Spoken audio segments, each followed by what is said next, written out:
stands out to me is that they really had no idea how to use their reports in SIS.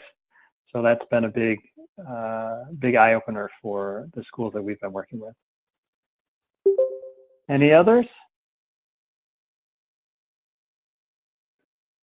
This is Diane Betts. One of the, I think, ahas for me has been that most of the schools that I've been talking to and working with are taking this as a, not just a compliance piece, but really how do they use this to be thinking about what they're doing and how to improve. And they're coming at it with a really positive attitude.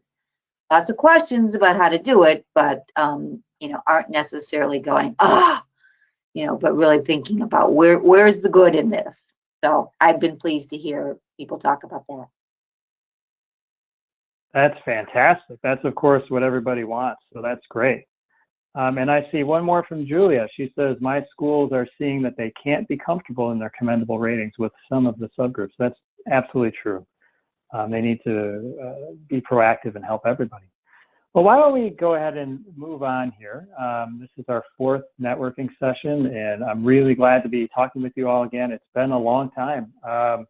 We had to, due to the terrible weather, we had to push back our last one into February. So this will be the only call that we have, networking call that we have this month, and we can see what we want to do about March.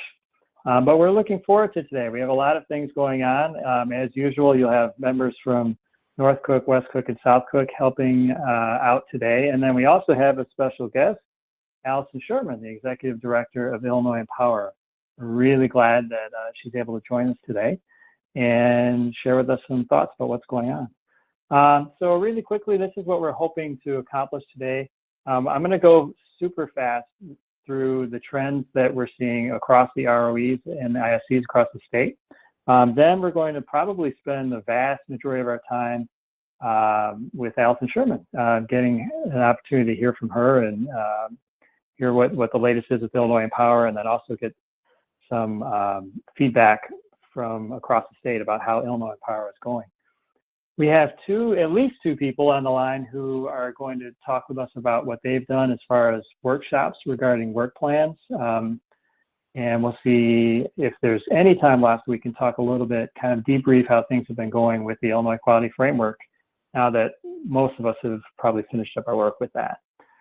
So let's get started here. Here are some trends that we're seeing. Most people are saying that they're still in the process of reaching out to the designated schools, still trying to get more people to sign on and get the support that they need. Most of us are knee deep right now in supporting schools with the work plan in one way or another.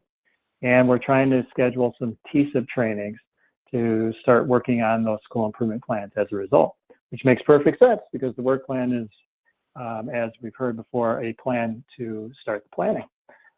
Some challenges that we're facing, these have not really changed over the last couple months. Schools are still reporting that the timelines are challenging for them.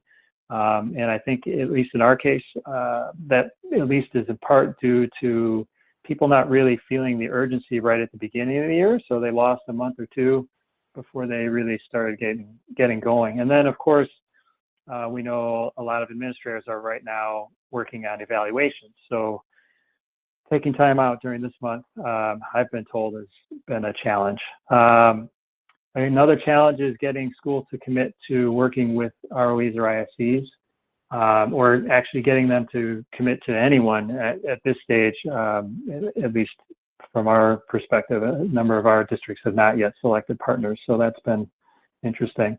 And then schools are reporting that they're getting conflicting information from different sources, looking at maybe earlier versions of some of the communications that have been sent out, compared to later versions and that sort of thing. And I think that's part of what Allison Sherman is going to share with us today. So without further ado, I'm going to turn it over to Allison to kind of share with us, what the latest is. Great, thanks. Can you hear me okay? Absolutely. Okay, excellent. Well, thank you so much for the opportunity to be with you all today. I have always appreciated the conversations that we have and the work you do on behalf of schools and on behalf of us, frankly, as an agency.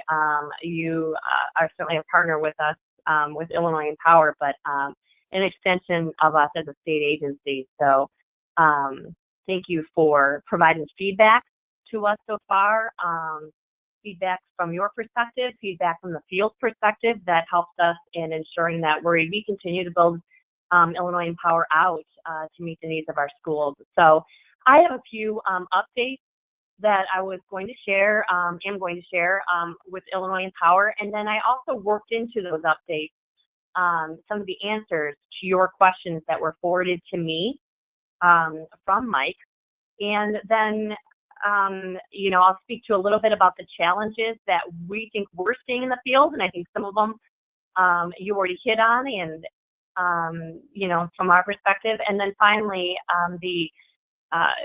to speak a little bit to the feedback that you provided and offer up a Q&A. So if there's anything I missed that's an urgent question that you have, hopefully we'll get a time to discuss it further. So as you know, we're really excited about the potential expansion here of learning partners. It's certainly a need. We have 30 approved vendors, you being one of them, but we just recently expanded learning partners opportunities to our school, which was always a part of the vision for our peer-to-peer networking from Tony Smith down through the agency.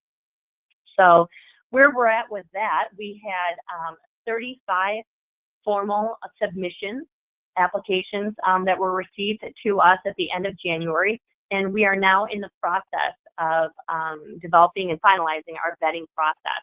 So we expect to notify schools that they're an approved peer learning partner at the middle towards end of March, likely the end of March. So we will have those additional schools being a part of it. And their work may look similar to yours. However, they don't sign a formal contract with ISSA like you all had done through the procurement process. They complete intergovernmental agreements with schools for the work. And so we see ourselves with them as providing a structure to allow for schools to, our identified improvement schools, to know who's available to them across the state and what might they be available to do.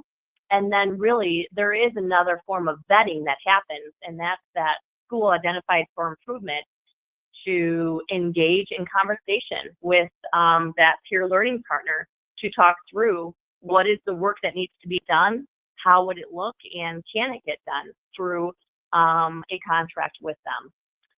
So be the first piece. And then real soon, that's all I'm able to say due to state procurement, but our next RFSP will be released and posted on our website and in bid by for additional learning vendors to be partners with us. We've had quite a bit of interest, as you can imagine, over the last 6-8 months, and we've collected a list of those vendors that wanted to receive notification through procurement by an email once that application has been posted. And on that list alone, we have 60. So that's great, because I'm sure one of the issues or challenges that our field has been faced with is, are all the learning partners to meet their needs available to them out there? So we're excited about that. And then I wanted to talk a little bit about the messaging that we'll be releasing to schools soon here.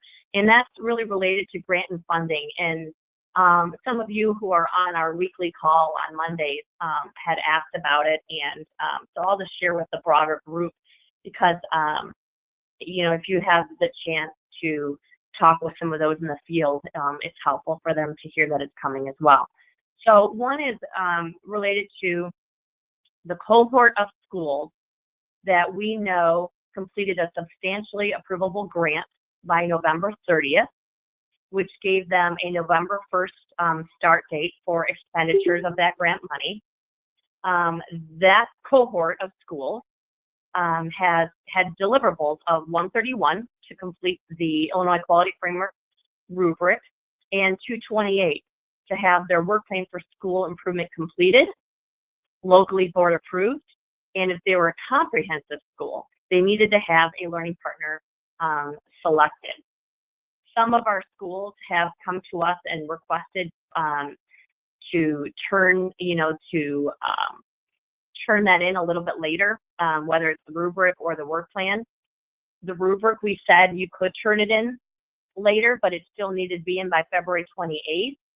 And there will be messaging out shortly directly to superintendents, and I'll certainly share that letter directly to all of you, that you need to get the money in by specified date. I don't have that exact date, but I can tell you it'll likely be towards the very end of March, early April. So in other words, they have to have all their information in by that date. And what I'm looking at my notes here. And if they don't have that, those deliverables in, they do run the risk of having funds frozen.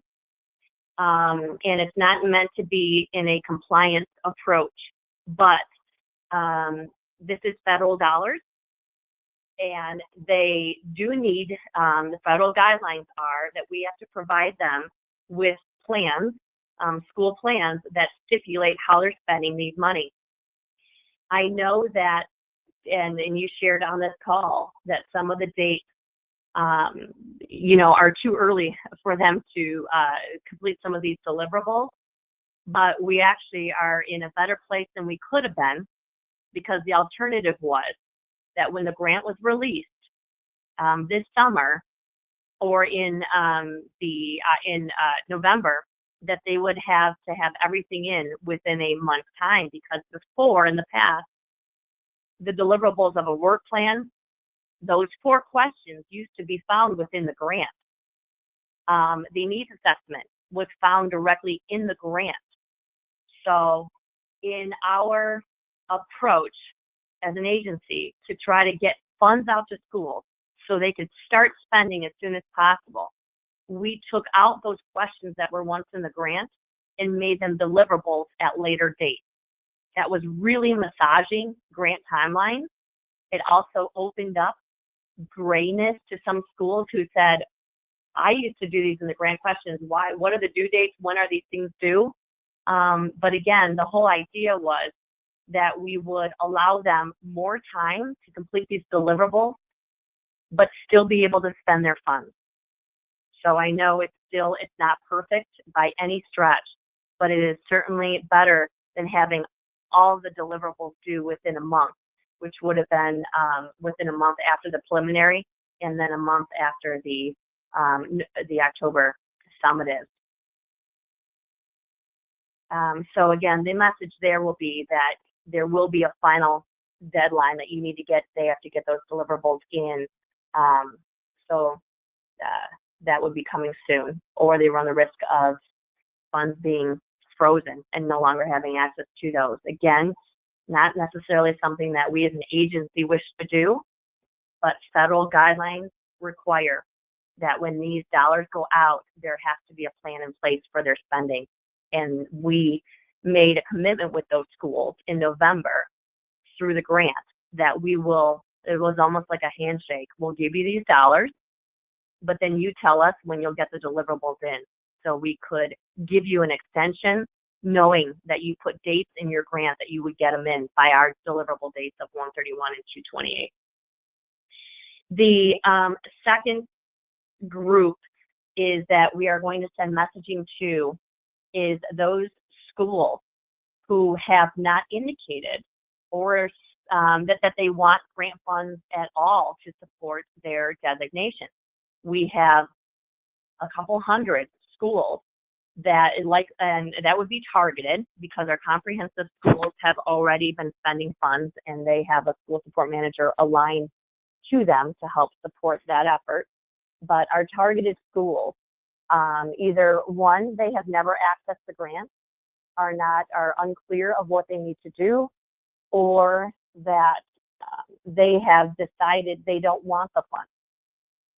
Now, at one point, they did hear directly, in fact, from me. I recall being out in DuPage and saying, you don't have to accept the funds, and therefore you don't have to do the deliverables of the rubric, the work plan for school improvement, and that would be the two major deliverables, because they don't have to select a learning partner if they're targeted.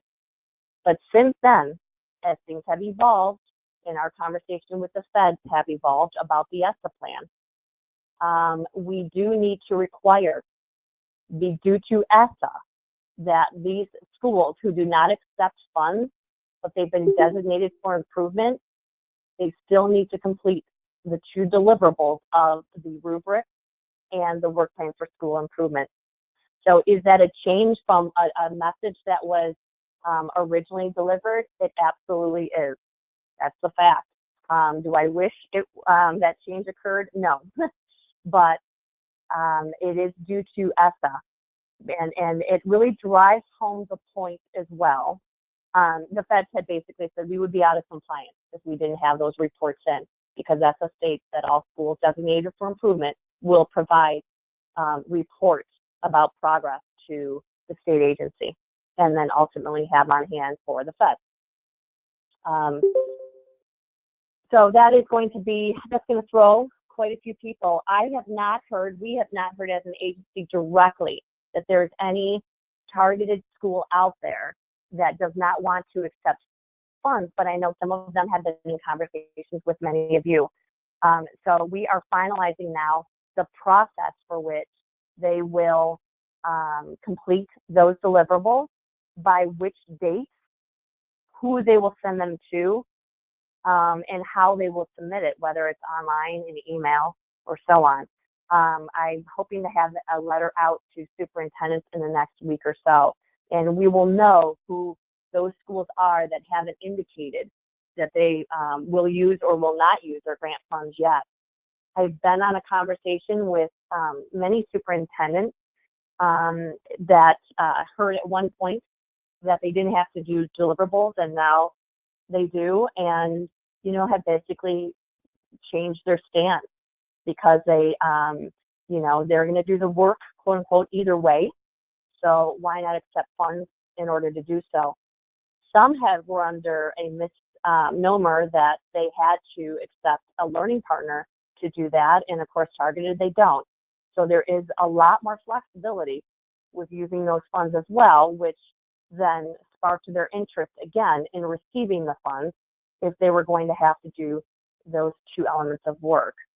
So I'm sharing with you, I'm not sharing you firm details yet, because that will be coming when I have that letter composed and blessed by others in the agency. I will certainly provide it to you, and so that you are getting it at the same time to help support if there's any questions as well. But in the meantime, any superintendent who's questioning that, please tell them to contact me directly, or they can contact our school support hotline, and that'll help. So I'm trying to look at my notes, make sure I'm including any. So it used to be part of it. Yeah. So then with some of those deliverables, the question that was asked is, will there be any feedback on the work plan for schools that submitted it?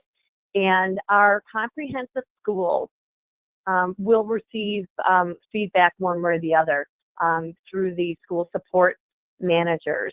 Right now, they are finalizing their protocols for the review of the rubric, the work plan for school improvement, and how we're going to collect and monitor those that have selected learning partners. So it'll just be basic bullet points of do we have a sense that this school knows what their needs are based on data? Do they have some activities in place that directly address those needs? And are they spending resources equitably in order to meet those student needs that were identified? Obviously, the 4 areas of the work plan. And do know that the 4 areas of the work plan are absolutely based on federal guidance compliance, actual compliance on what we need to have in our work plan. So some of the questions are more ideal than others, but they all that does need to be completed, and they will receive feedback. Now, our targeted schools, those deliverables will be reviewed by our grants staff, and they will only receive feedback if there is an issue. So if something is not sufficient, then they will get a phone call, the same way that runs through our grants team now for the Title I grant or Title III grant. If a question is not answered with, that is sufficiently meeting what it should have by federal compliance, then they will receive a phone call with some guidance through their principal consultant on how to close that gap. In the rubric, again, the rubric is really just the rating. We certainly don't evaluate that. If a school feels they're exemplary, you hope to have the evidence that supports that. And if they're not, there's no judgment in that or value that's assessed by the agency. So that, there isn't a whole lot of evaluation going on there other than have they completed it. Now, our school support managers who are embedded into the school districts will have ongoing conversations about those needs, and they do now. So it would look like, I see that you've rated yourself over here. Let's see how that translates to your work plan. And what kind of conversations are you having in your district with stakeholders to address that? So ongoing conversations about that, which is the role of the school support managers with those comprehensive schools, but targeted, basically turning that information in. The grant team will reach out if, in fact, there is an issue with what they've submitted. There has been ongoing questions about evidence related to the rubric, and evidence is not required to be submitted online in Iowa. There is an opportunity a place where they're able to do that, and we strongly encourage that they do, because we'll be revisiting this information next year, and it's helpful to have that to show historically, where you were as a school previously.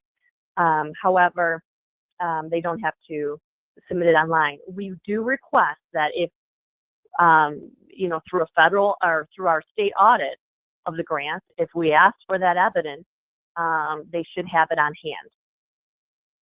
So it's kind of, I would liken it to the Title I school improvement plans. Those don't need to be formally submitted, only the district one does, but they do have to have it on hand in the case that is being asked for it through an audit.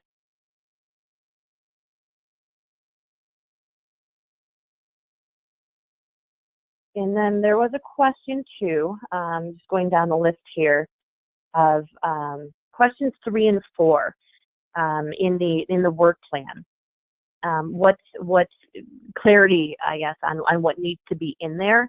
And basically question 3 is speaking to inequities. So a school would be looking at if they are or where they might be inequitably supporting students. So for instance, if you have a targeted school that was identified through their EL student group, then you would want to look very closely, broadly at that group of kids and ask the questions of yourselves. Are you staffing that program accordingly? Are kids, is that program as sufficient as the core programs? Are you providing, what does your budget look like for that particular program as opposed to all kids? Is it getting the support it needs that has been identified for that group of kids? You might look at, again, how you're staffing. There could be an issue with a schedule, for instance, at middle school, that you find that students that have been identified, are an English language learner, are not getting extra, or they have opportunity gaps because they're being supported by staff to close their achievement gap. They are losing opportunities to participate in other extracurricular or other academic opportunities within a school day.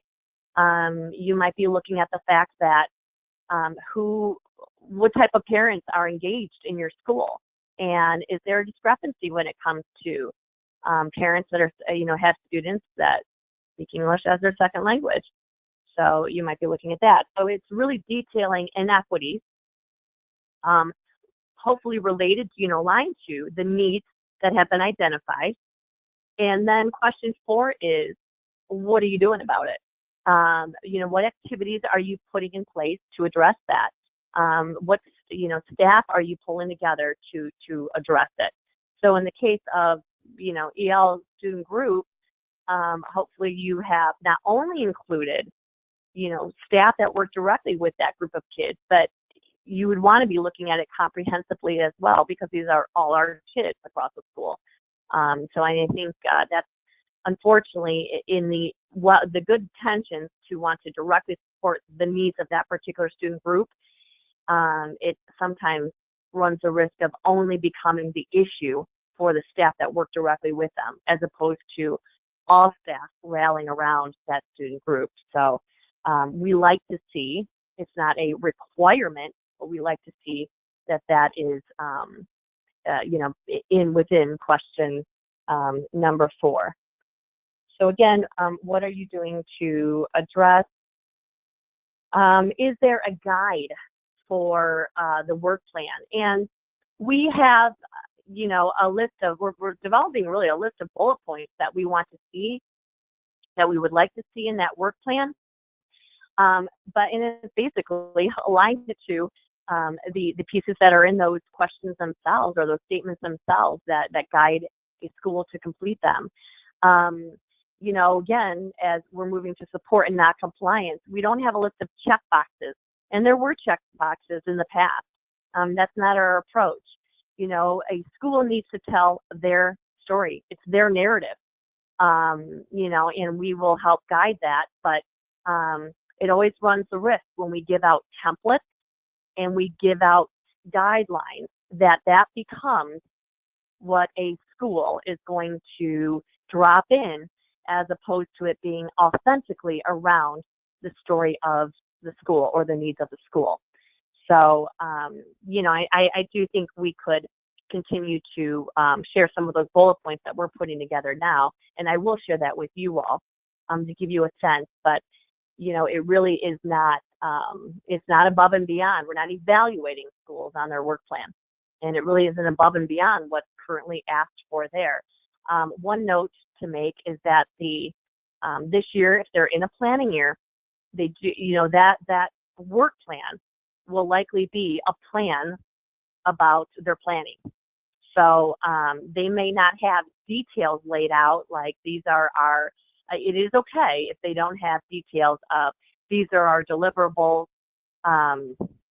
here are SMART goals, this is what we're looking for.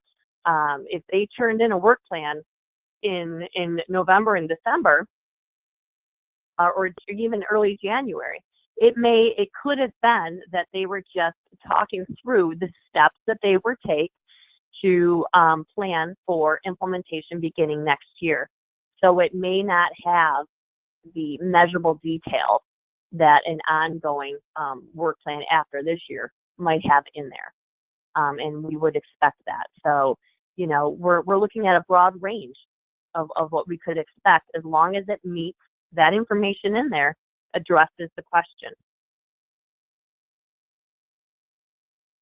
Also, schools that currently have a school improvement plan in place, and I talked to the superintendent a couple weeks ago where that was the case, and they said, do I have to do, this work plan for school improvement in addition to that? And again, our intention as Illinois Empower is not to have people jump hurdles. Most of the time, if not all the time, a strong SIP plan that a school might have would have the 4 questions that we're asking for. So if that's the case, and only if that's the case, then that school can upload that work plan to their grant, and that would count. And again, and if it didn't meet all of the questions they thought it did, they'd hear from us, either our school support manager to a comprehensive school, or our grant team would have that conversation and ask for additional information. But absolutely, share with us what you have. Don't do double the work for the state agency. That's not the intent. We want it authentic. So some too are either that or they're cutting and pasting. They're just copying information that's in a current SIP plan and putting it into the 4 questions. That's fine too, either way. So again, the question that could you receive some type of guide, we are finalizing it ourselves, and I can share that information with you too at a future date. I think the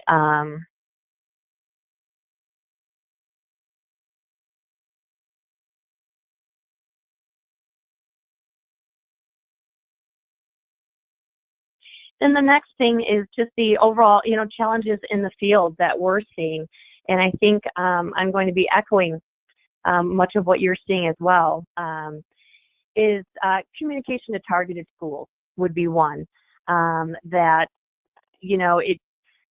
despite Illinois Power not being at full capacity, it was never the intention that they received the same support as our comprehensive schools. In fact, that's identified very clearly in the ESSA plan.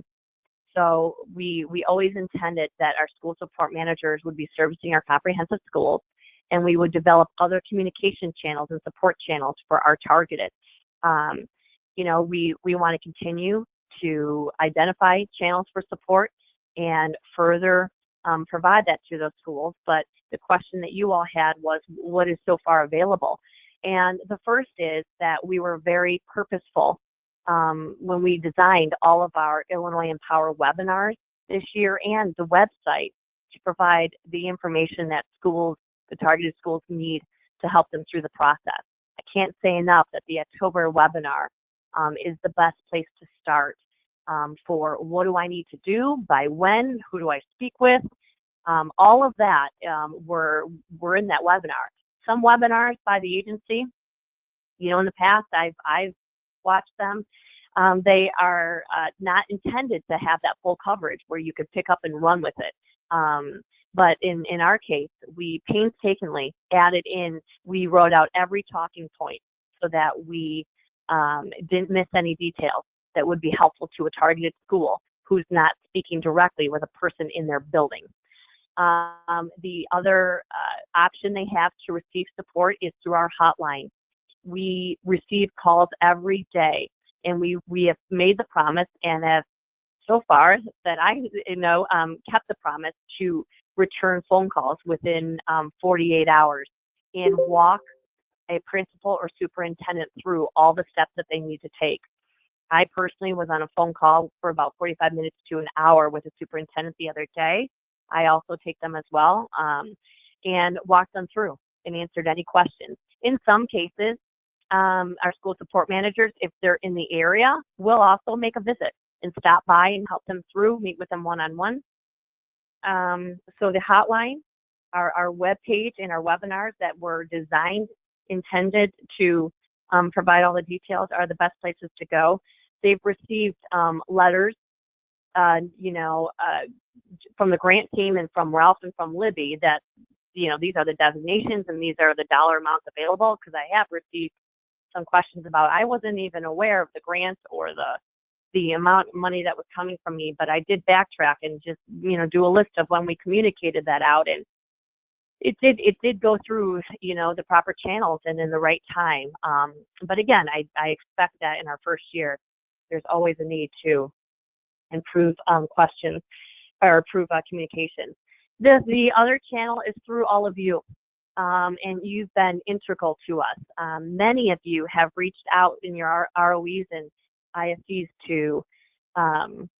for us to come over. You already have a group of principals that have been pulled together, and we will talk them through. We do the same thing at our conferences, ESSA, down at their Title Directors Conference. We're at almost all of those. But yeah, if there is an opportunity for us to speak to a group, please invite us, and our school support managers will come out directly to do that. So challenges in the field would be the communication, still working on that and would love your feedback on how to improve it. And I find, and talk with my team, schools are just starting to, which would make sense, make the shift from improvement being about the grant to about continuous school improvement. I find that the districts that are having a real hard time spending money or knowing what to spend on are starting with spending the money versus looking strategically at, are they built and ready for school improvement? We have one particular district that has, over 15 schools identified. And when that's the case, that's a lot of money to spend down. And, but many of the people who are overseeing the improvement grants and all things school improvement come out of their fiscal office, their budget office. So we've been at length in working with that district and others to start thinking of, sure, you need somebody to monitor the finances here in the spending and the expenditures. However, we have to start thinking about this comprehensively. What, if you have that many schools identified, you need to be in the business of school improvement planning. And that's where your TSIP model is attractive to those schools, because you build the foundations for doing exactly that. So, I think that's we had to make that shift as an agency. Illinois Empower, the entire division, did not exist prior to basically July. It was non-existent. And so we now we support our school improvement schools through our grant team and through our Illinois Empower team. And one is about distribution of money, monitoring expenses, and the latter, is about school improvement efforts and what that looks like, and based on research-based frameworks. And then the third is the need to have answers. The schools wanting the need to have answers for ESSA in relation to, how could I exit? What does the funding look like in future years? When ESSA refers to growth trajectory, what does that mean? So there were a lot of things that were ambiguous in the ESSA plan that potentially, and obviously our schools are held accountable to, but we as an agency with our stakeholders need to develop concrete answers to those questions and those guidelines. And Ralph Grimm led a group of stakeholders last week to start looking at that, and especially what funding looks like. I think that's probably one of the biggest questions that schools have. So again, I respect the urgency and needing to have those answers, as I was 7-8 months ago in their shoes. And it would be very difficult to plan for next year right now if I didn't know what type of funding I'm getting.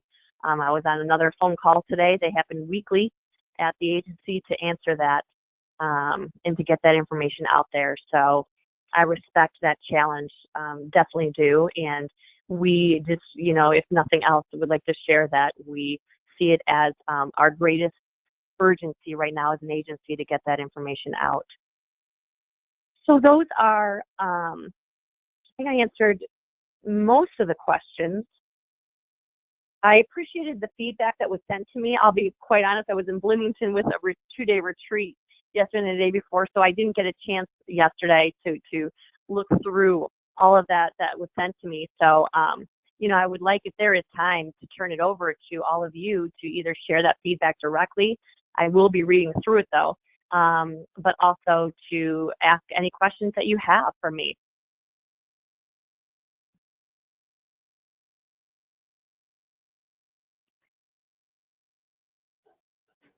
Well, I will jump in. This is Mike. I'm looking at the chat box, and I see a question that 2 people had. First of all, before I even ask that question, first of all, thank you very much for taking the time to come on and go through all this information. I know I can easily speak on behalf of everybody on the call.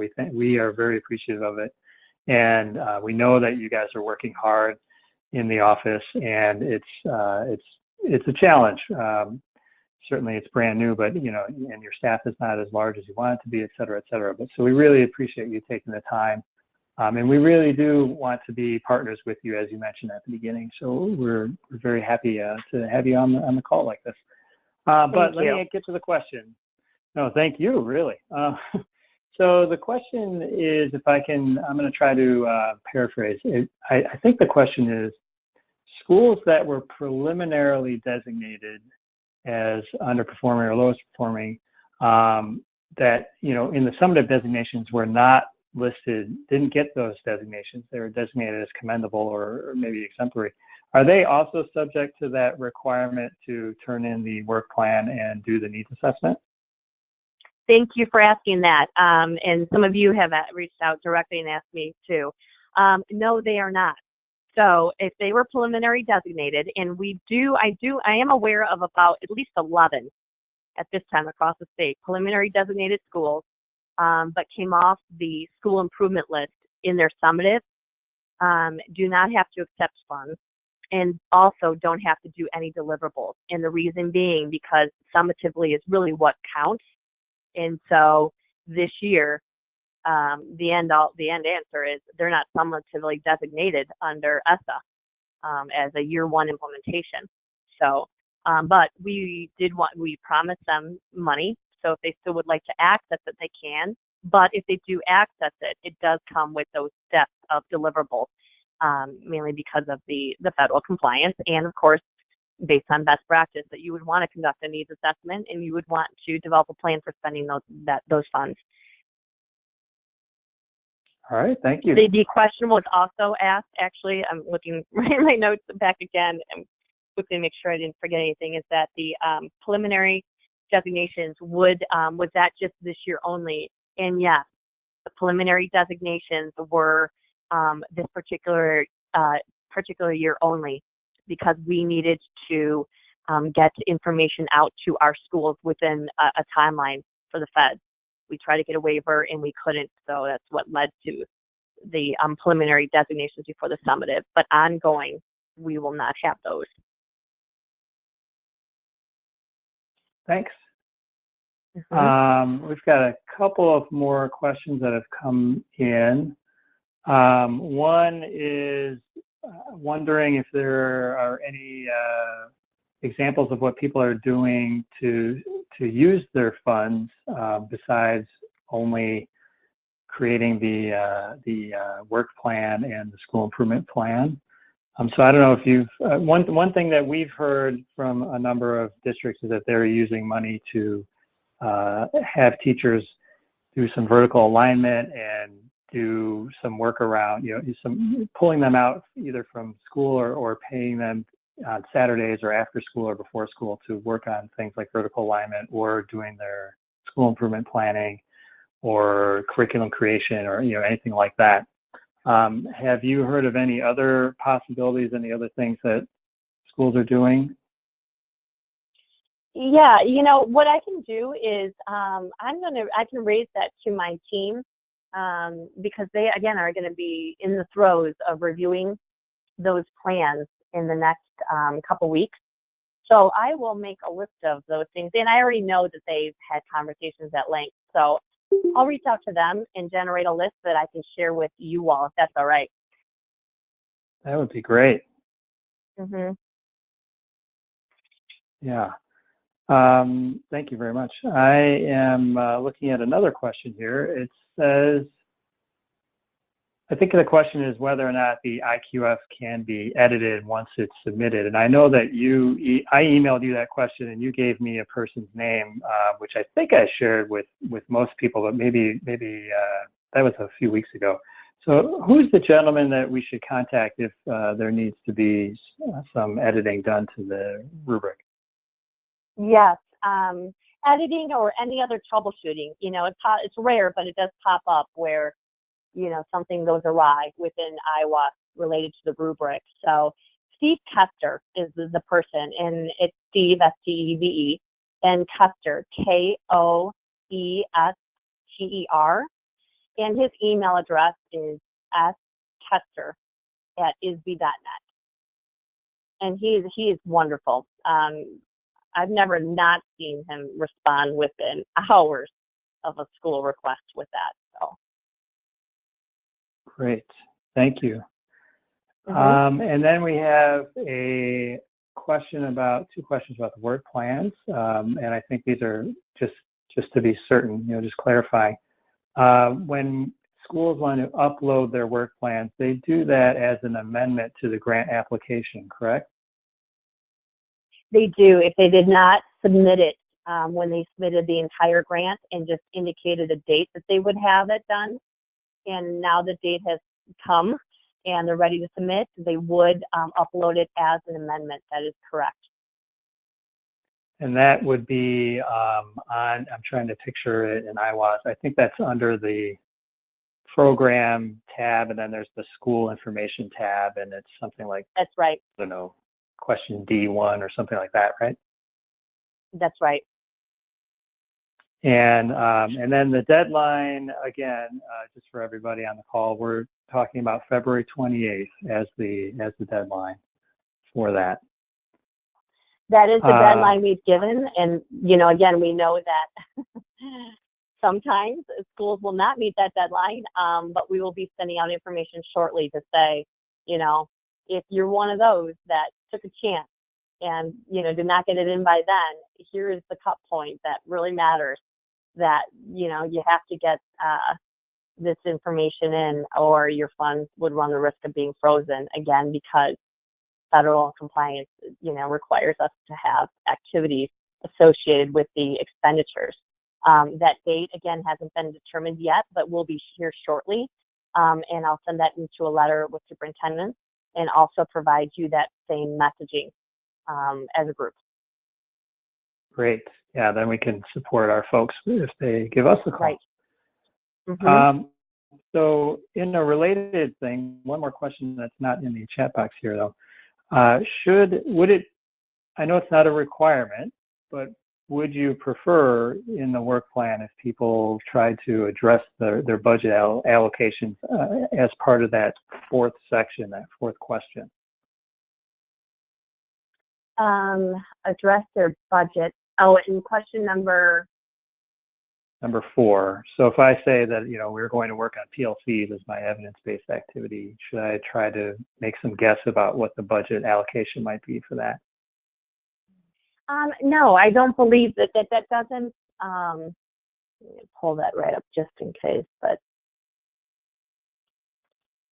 that doesn't require,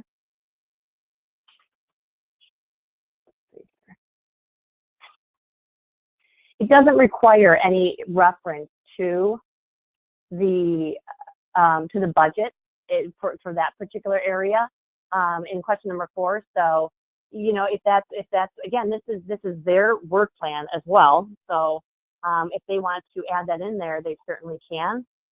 But where you are, okay, that is your detail activity. Yeah, I just want to be sure that it didn't have budget. Yeah. So if they put it in there, that's great. Certainly I might see myself including it, so I can just have that reference available. But where they have to track budget expenses to activities is in the actual grant. So that's, we as an agency know that page, which is part of the compliance for having, money from the feds, that's already currently in the grant pages, budget pages within the grant. So you don't need to have it 2 places. Great. Thank you. Mm-hmm. I don't see any other questions in the chat box. Does anybody else have any other questions? Or, we didn't even get to feedback. Did anyone have feedback about Illinois Empower and how that's going? Anything that people want to share? Mike, this is Diane. I have one question and I've got feedback. Maybe Allison heard it earlier. My question has to do with any like quarterly reporting. Once the work plan is in and done, what will schools have to do kind of moving forward then, through the rest of this year in terms of any additional reporting? Yes, I think it may state quarterly reporting in ESSA or periodic reporting of some kind, but yeah, at this time, the only report that we are expecting is, one, the report of the needs assessment through the rubric. And then the second would be the work plan for school improvement. That question has come up, is there going to be an additional, work plan or school improvement plan that needs to be addressed by the end of the school year? And the answer is no. We have wanted our schools to conduct, and that would be any school using a learning partner, to complete a self-assessment of how it's going. That would be our schools as well as our learning partners, so we can help monitor their progress that way, which is a key role for the school support manager. But those self-assessments did not get designed yet, so that is not an obligation to complete at all. Okay, and then probably your question is those two things. Yeah, and then my follow-up to that, Allison, is, okay, so they get the work plan in this year, they stay on the list next year. Will they complete another work plan next year? Will they update their work plans? Yes, we expect that there will be some refinement to the 4 questions that we have.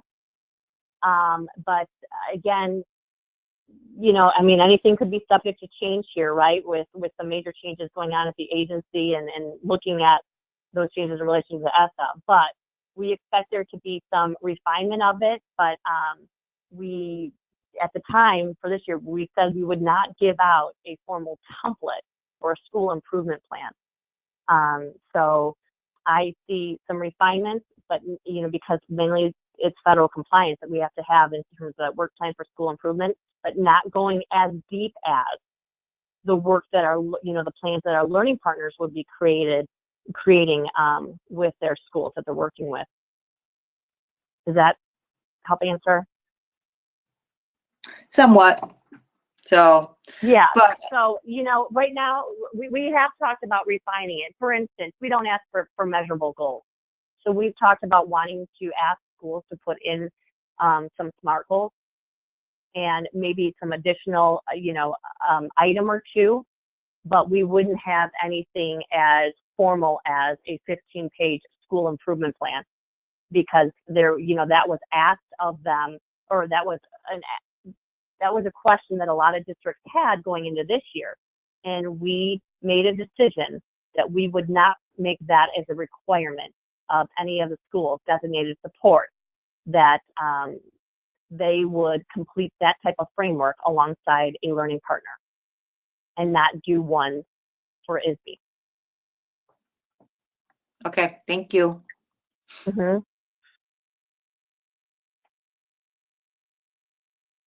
I also, as far as the periodic reporting goes, I think schools still need to do their GATA reports, right? And that will suffice. That's correct. Those are, yes, out of the grant team, there are federal obligations for GATA. That's correct. Great. Any other questions, folks?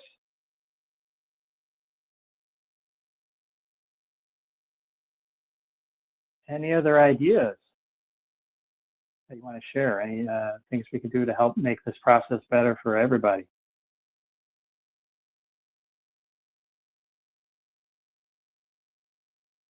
Well, I think that what we can do then is, as we try to put our heads together a little more, we can share more ideas going forward that we have. We definitely, I can say for sure that we welcome the partnership with the Illinois Power Team, and we were very happy to get this chance to work with you directly. I love the idea. I was so happy when you, for example, when you came over to West 40 and you were able to talk with our principals and superintendents directly. That was fantastic.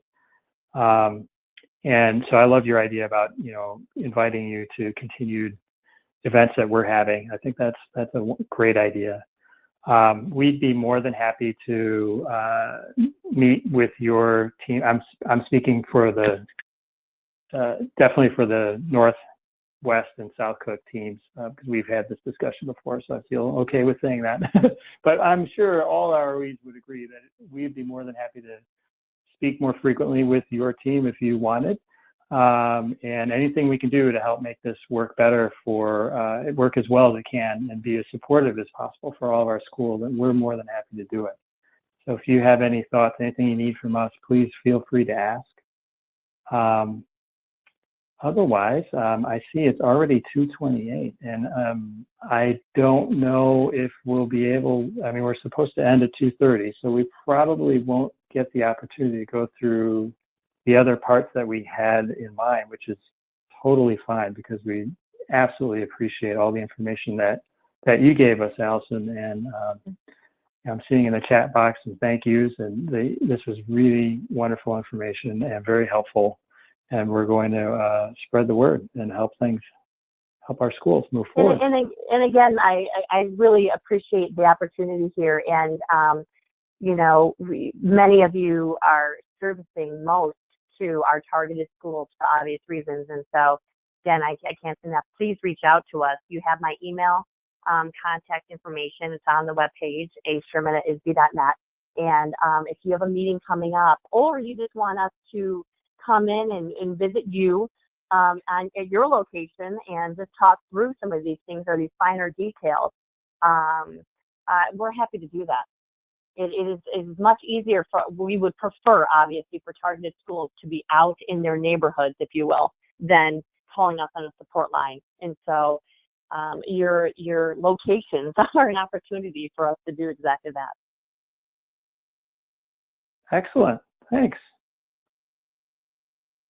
That's wonderful. So, folks, we've hit 2:30.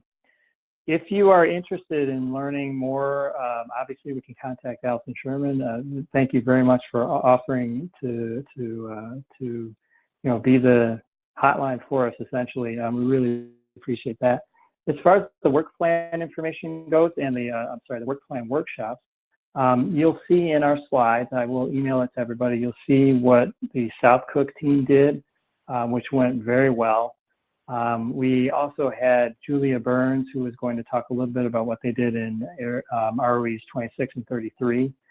And I'm sure others of us have done some workshops around the work plan as well. I know in West Cook, we just did one last week, and we're doing 2 next week. So if anybody has any questions, feel free to contact us directly. I'm more than happy to share information with you, share what we do, and we certainly, of course, love feedback because we've got a lot of brilliant people on the line here. So thank you all very much. I am recording this. I'll post it like I always do to our YouTube page, and let us know if you need anything, okay? Take care, everybody.